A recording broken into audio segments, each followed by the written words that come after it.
ഞാനൊരു കഥ പറയാം. ഡൽഹിയിലെ ഒരു യൂണിവേഴ്സിറ്റി ഹോസ്റ്റലിൽ നിന്നൊരു പെൺകുട്ടി ഒറ്റയ്ക്ക് ഒരു രാത്രി ഋഷികേശിലേക്ക് വെച്ച് പിടിച്ചു. നമുക്കറിയാം, ഇന്ത്യയിലെ ഏറ്റവും വലിയ റിവർ റാഫ്റ്റിംഗ്, അതിൽ ഒരു റിവർ റാഫ്റ്റിംഗ് ആണ് ഋഷികേശിലുള്ളത്.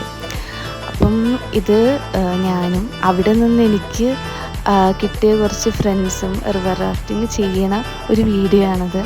അപ്പോൾ എന്നെ സംബന്ധിച്ച് ഭയങ്കര ആത്മവിശ്വാസം തന്നൊരു യാത്രയായിരുന്നു അത്. കാരണം ഞാൻ പഠിത്തത്തിൻ്റെ ഭാഗമായിട്ടല്ലാതെ ഒറ്റയ്ക്ക് ഇതുവരെ യാത്ര ചെയ്തിട്ടില്ലായിരുന്നു. അപ്പോൾ എനിക്ക് ഭയങ്കരമായിട്ടൊരു കോൺഫിഡൻസ് കിട്ടിയൊരു യാത്രയായിരുന്നു അത്. അപ്പം അത് കഴിഞ്ഞ് ഞാൻ ത്രിവേണി സംഗമം കാണാൻ പോയി. പിന്നെ കുറച്ച് വായിച്ചു. ഭയങ്കര സമാധാനം തരുന്നൊരു സ്ഥലമായിട്ടാണ് എനിക്ക് ഋഷികേശ് തോന്നിയിട്ടുള്ളത്.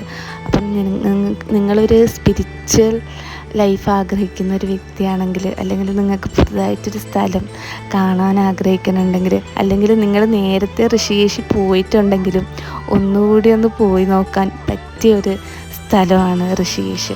നമ്മുടെ മനസ്സിനും നമ്മുടെ ശരീരത്തിനും ഒക്കെ ഒരു കുളിർമ തരുന്നൊരു സ്ഥലമാണ് ഗംഗാനദി.